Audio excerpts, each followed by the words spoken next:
त्यांना फसवण्याचं काम हे सरकार करेल आणि मनोज जरांगे पाटलांचं नाव बदनाम व्हावं अशा पद्धतीचा डाव हे सरकार रचेल म्हणून मी सांगितलं होतं। याचं कारण असं आहे की मनोज जरांगे पाटलांना प्रत्येक वेळी आश्वासनं कोण देतं?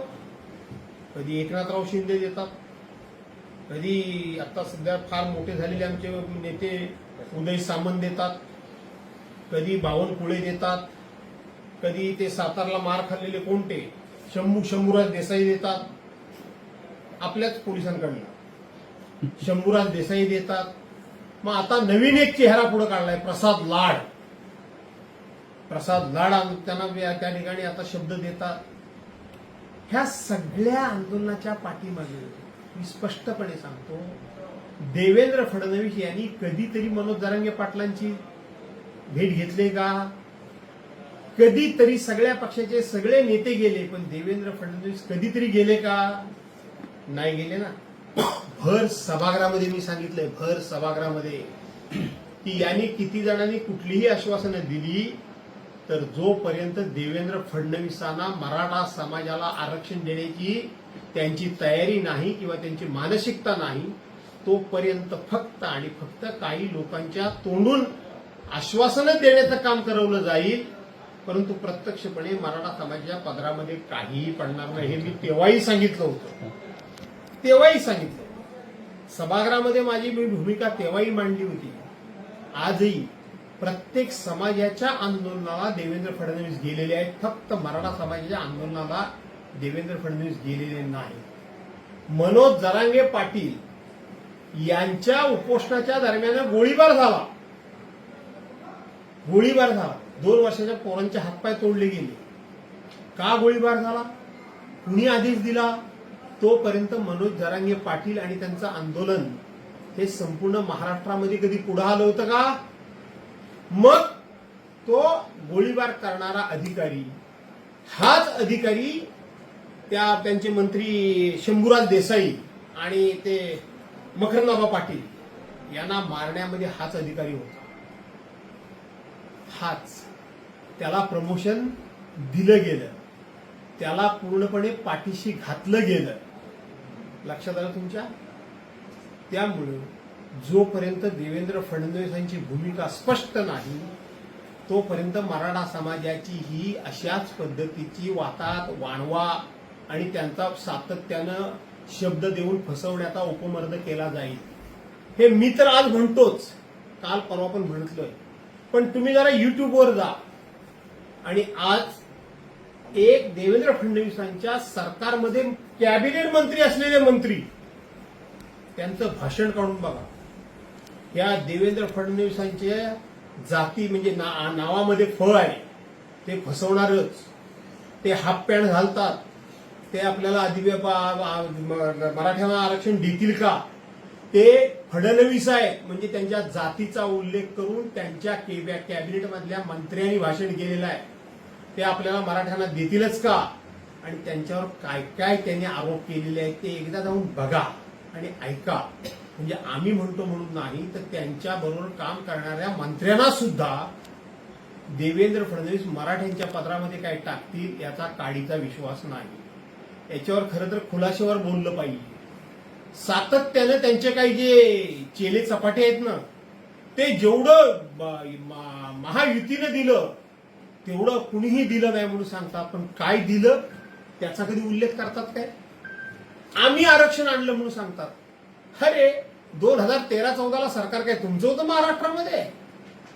बऱ्याच गोष्टी ह्या आरक्षणावर आहेत। या आरक्षणासंदर्भातली अनेक भाषणं मी स्वतः सभागृहात ऐकलेत, अनेक वेळेला अनेक ठिकाणचं मी त्या ठिकाणी वेगवेगळे दस्तावेज मोठ्या प्रमाणात वाचलेत, परंतु आपण छोटा माणूस असल्यामुळे या भानगडीत मी जास्त पडत नाही। पण मी पुन्हा सांगतो, देवेंद्र फडणवीस मराठा समाजाला काही देतील असं वाटत नाही। त्यांना फसवण्याचं काम हे सरकार करेल आणि मनोज जरांगे पाटलांचं नाव बदनाम व्हावं अशा पद्धतीचा डाव हे सरकार रचेल म्हणून मी सांगितलं होतं। याचं कारण असं आहे की मनोज जरांगे पाटलांना प्रत्येक वेळी आश्वासनं कोण देतं?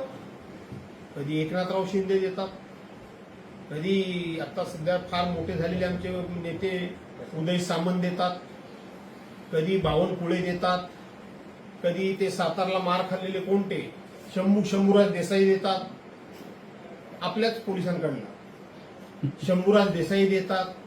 मग आता नवीन एक चेहरा पुढे काढलाय, प्रसाद लाड त्यांना त्या ठिकाणी आता शब्द देतात.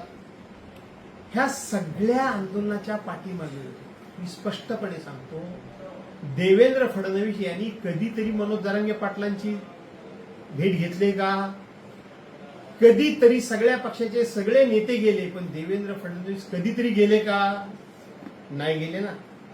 भर सभागृहामध्ये मी सांगितलंय, भर सभागृहामध्ये की यांनी किती जणांनी कुठलीही आश्वासनं दिली, तर जोपर्यंत देवेंद्र फडणवीसांना मराठा समाजाला आरक्षण देण्याची त्यांची तयारी नाही किंवा त्यांची मानसिकता नाही, तोपर्यंत फक्त आणि फक्त काही लोकांच्या तोंडून आश्वासनं देण्याचं काम करवलं जाईल, परंतु प्रत्यक्षपणे मराठा समाजाच्या पदरामध्ये काहीही पडणार नाही. हे मी तेव्हाही सांगितलं होतं,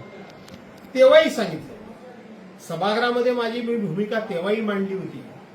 आजही प्रत्येक समाजाच्या आंदोलनाला देवेंद्र फडणवीस गेलेले आहेत, फक्त मराठा समाजाच्या आंदोलनाला देवेंद्र फडणवीस गेलेले नाही. मनोज जरांगे पाटील यांच्या उपोषणाच्या दरम्यान गोळीबार झाला. 2 वर्षाच्या पोरांचे हातपाय तोडले गेले. का गोळीबार झाला? कुणी आदेश दिला? तोपर्यंत मनोज जरांगे पाटील आणि त्यांचं आंदोलन हे संपूर्ण महाराष्ट्रामध्ये कधी पुढे आलं होतं का? मग तो गोळीबार करणारा अधिकारी, हाच अधिकारी त्यांचे मंत्री शंभूराज देसाई आणि ते मकरंदाबा पाटील यांना मारण्यामध्ये हाच अधिकारी होता.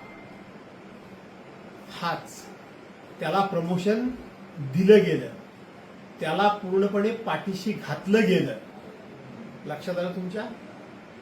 त्यामुळे जोपर्यंत देवेंद्र फडणवीसांची भूमिका स्पष्ट नाही, तोपर्यंत मराठा समाजाची ही अशाच पद्धतीची वातात वाणवा आणि त्यांचा सातत्यानं शब्द देऊन फसवण्याचा उपमर्द केला जाईल. हे मी तर आज म्हणतोच, काल परवा पण म्हणतलोय, पण तुम्ही जरा युट्यूबवर जा आणि आज एक देवेंद्र फडणवीसांच्या सरकारमध्ये कॅबिनेट मंत्री असलेले मंत्री त्यांचं भाषण काढून बघा. या देवेंद्र फडणवीसांच्या जाती म्हणजे नावामध्ये फळ आहे, ते फसवणारच. ते हाफ पॅन्ट घालतात, ते आपल्याला मराठ्यांना आरक्षण देतील का? ते फडणवीस आहेत म्हणजे त्यांच्या जातीचा उल्लेख करून त्यांच्या कॅबिनेटमधल्या मंत्र्यांनी भाषण केलेलं आहे. ते आपल्याला मराठ्यांना देतीलच का? आणि त्यांच्यावर काय काय त्यांनी आरोप केलेले आहेत ते एकदा जाऊन बघा आणि ऐका. म्हणजे आम्ही म्हणतो म्हणून नाही, तर त्यांच्या बरोबर काम करणाऱ्या मंत्र्यांना सुद्धा देवेंद्र फडणवीस मराठ्यांच्या पदरामध्ये काय टाकतील याचा काडीचा विश्वास नाही. याच्यावर खरं तर खुलाशावर बोललं पाहिजे. सातत्यानं त्यांचे काही जे चेले चपाटे आहेत ना, ते जेवढं महायुतीनं दिलं तेवढं कुणीही दिलं नाही म्हणून सांगतात, पण काय दिलं त्याचा कधी उल्लेख करतात काय? आम्ही आरक्षण आणलं म्हणून सांगतात. अरे 2013-14 सरकार काय तुमचं होतं महाराष्ट्रामध्ये? बऱ्याच गोष्टी ह्या आरक्षणावर आहेत. या आरक्षणासंदर्भातली अनेक भाषणं मी स्वतः सभागृहात ऐकलेत. अनेक वेळेला अनेक ठिकाणचं मी त्या ठिकाणी वेगवेगळे दस्तावेज मोठ्या प्रमाणात वाचलेत. परंतु आपण छोटा माणूस असल्यामुळे या भानगडीत मी जास्त पडत नाही. पण मी पुन्हा सांगतो, देवेंद्र फडणवीस मराठा समाजाला काही देतील असं वाटत नाही.